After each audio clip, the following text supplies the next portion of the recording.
I want to welcome you to our Veterans Day celebration. We will now host the colors, and if you would, rise and show honor to the flag as it passes. Color guard, forward march. Color guard, post colors. I pledge allegiance to the flag of the United States of America and to the republic for which it stands, one nation, under God, indivisible, with liberty and justice for all. You may be seated. Thank you. Color guard.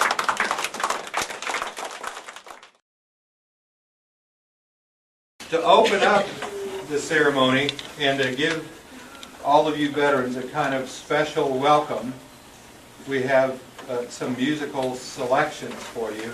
Mrs. Moeller, our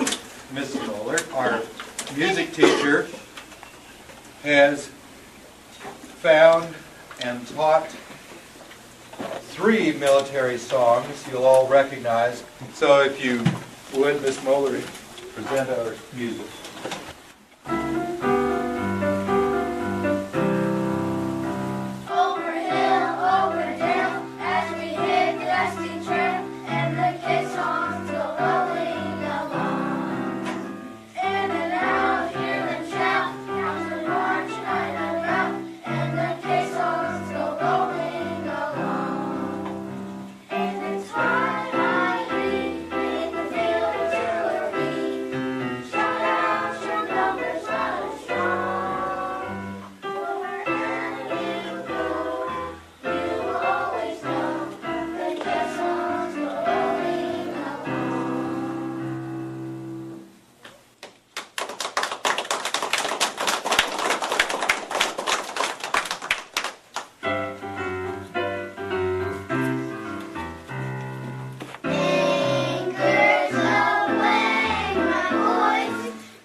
Thank you all. You did an excellent, excellent job.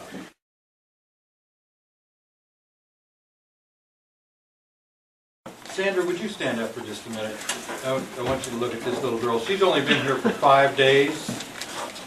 And you can sit down. She didn't want to be in on the color guard, and she doesn't want much recognition or whatever. When she enrolled last Friday, she came in wearing the gray Army shirt. It says Army on it. It's the physical training, the PT shirt. And so I asked what is up with that, and I find out that her daddy is in Afghanistan. He's with the light infantry in the hills in Afghanistan. She just moved here from Fort Bliss. I'm sure she's probably missing him pretty bad. So I wanted you to know that. And we're here to honor those of you who have served in the military, and we're also honoring your father, Sandra. This ceremony or gathering is always of interest because we call on all of the veterans, and those of you who want to can stand or sit and address the crowd and say what you want to, and out of that the students always learn quite a bit. The flag on the front here actually belonged to Mr. Earl Love. Would you raise your hand, Mr. Love, so we know who you are? The gentleman back there, when he was in, he got in right at the end of World War II, and while he was there, it was you and your brother who were in service. There were two of them, and this was his mother's flag. When you have someone overseas in service, then you fly this flag or hang it in your window. That's the reason that we have the flag out in front of the school under the American flag, because that says that we still have people who are overseas. And it's a real pleasure is when you have a flag like that and you think about them all the time. A real pleasure is when they come home. Miles, would you stand up? That's my boy. The other one couldn't be here. His job wouldn't let him be here, but it was such a joy to have him come home. So that's what terribly exciting. One of these days we'll be laughing and smiling and thinking, oh gosh, this is a great day. We're in a building called the Luxembourg Library that was given to us as a gift by the people of Luxembourg in 1993, the year of the big flood. In 1944, Luxembourg was invaded by German soldiers, and American soldiers, airmen, kicked them out. They beat them and got them out of there in what's called the Battle of the Bulge. Yeah, it's right up there. Thank you, Mick. In that battle, Mr. Schaefer was a 14-year-old young man, 1 week away from his 15th birthday, and had the Americans not invaded, 1 week later he would have been in a German uniform and we would have been shooting at him and he might not have been here. When the flood happened in '93, the people of Luxembourg raised money and said, we want to help pay back America. So they raised a bunch of money and they came here and said, what can we do for those places that were damaged? And so they came, Mr. Schaefer and the ambassador from Luxembourg and one other fellow, and they said, what would you do if we gave you some money? And we said, we'd build a library. So they gave us money and we built this library. They had two rules, and that was put our name on it, which that's why the name is on the front, and get it done in 2 years, which we did. So that's why you're able to have this beautiful library, because American military folks helped save another country, and that country. 19,000 American soldiers lost their lives in the Battle of the Bulge. One of them didn't lose his life. His name is Otto Plackey. Mr. Plackey can't be here, but he wrote a letter and he sent it. And I would just normally put it in the file, but it meant a lot to me. It's just a hand scratch thing. You can hardly read it.